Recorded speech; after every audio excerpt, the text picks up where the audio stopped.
on top of that, the great self-sacrifice when you see someone come to him when his father died. Imagine when your father's died and someone comes up to you from Syria. He sees you. He says, what's your name? He says, Hussein.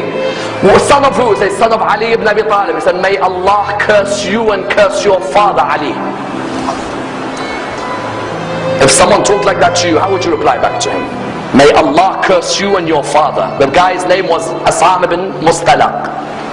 Imam said, is the wind of this area hurting you? Or maybe you've had a disagreement with your wife. Is there a shelter for you to stay in? Or has no one provided you with clothing? Please come and stay in my house if you are a stranger in this area. Wallah, that person began to cry. He said, Aba Abdullah, I cursed your father in front of you, and this is the way you reply back to me by making your house available for you?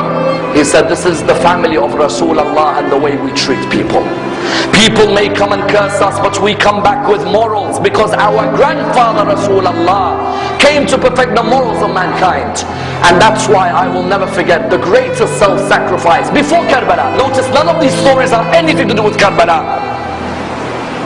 Before Karbala and the battle of Nahrawan, the soldiers who were caught by Ali ibn Abi Talib were standing there. One of the soldiers, you all know him very well.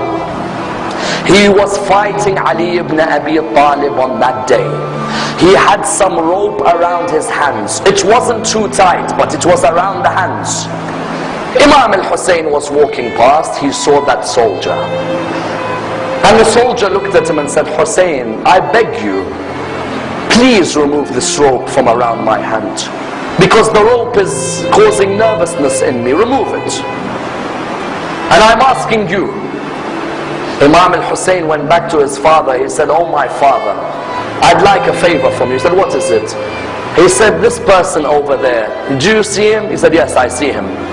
He said, he says to me, the rope is tight around his hand, even though you will never put a tight rope, but it seems to have been hurting him. And he asked me to remove it. Oh my father, do you allow me? He looked at him and he said, Aba Abdullah, go ahead. Aba Abdullah, why do you want to answer this? He said, Father, when someone asks through me, how can I reject?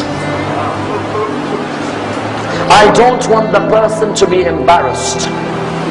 When you realize who this person is, that's when you realize how magnanimous a man this man is.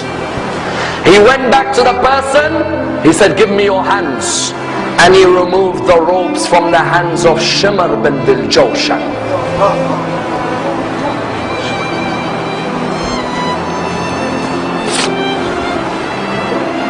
Tell me, which mercy did he show to you when he sat on your chest on the afternoon in Karbala?